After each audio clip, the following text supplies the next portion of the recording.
The gorehounds have won. Terrifier 3 topped the weekend box office, beating out films with much bigger budgets.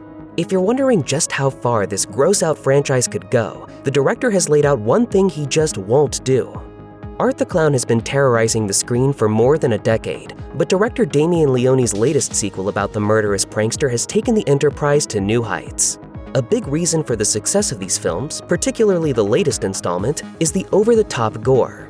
These slashers are filled with shocking moments and buckets of blood. Yet, for as excessive as they are, Leone does have his limits. In an October 10, 2024 interview with Variety, the director discussed bringing Terrifier 3 to life.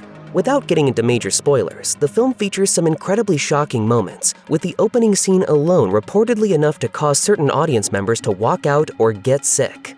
This is an extreme movie by mainstream standards. Leone told the publication he loves to push boundaries and looks for lines to step over to make the audience squirm. So, what won't even Leone show Art the Clown doing? The director explained, "There's a scene in the beginning where Art murders a child off-screen and you just hear it. I could have shown that and the glorious way that we executed the scene.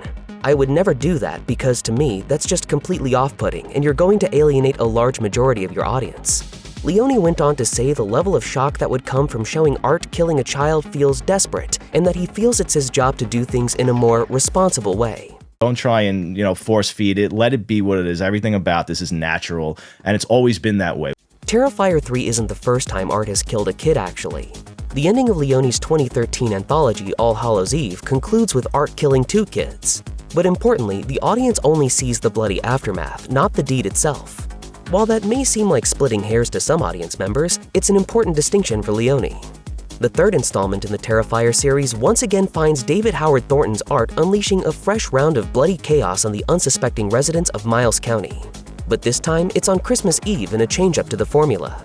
Yes, that's me. That's me, guilty as charged. Art even dresses as Santa and goes on a killing spree in the costume.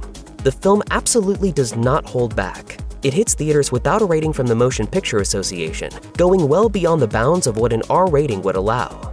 For those horror-loving audiences with the stomach for it, the film is resonating big time.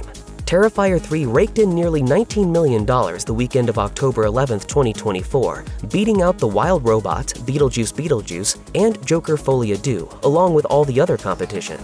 Its smash success came as a major surprise to the industry at large, ensuring that a 4th film will happen sooner rather than later. It also proves that the incredibly gory Terrifier 2 wasn't a fluke in 2022. There is a very sizable audience for this brand of horror on the big screen. All of this to say, there's no real reason for Leone to limit himself. The shock value is a big part of the reason people are showing up in such large numbers. And plenty of other horror movies have put kids in extremely dangerous situations. The 2023 film, When Evil Lurks, has a particularly shocking moment involving a young child. All the same, Leone feels it's important to exercise some level of restraint, even when the mission statement is all about letting a sadistic killer off the chain.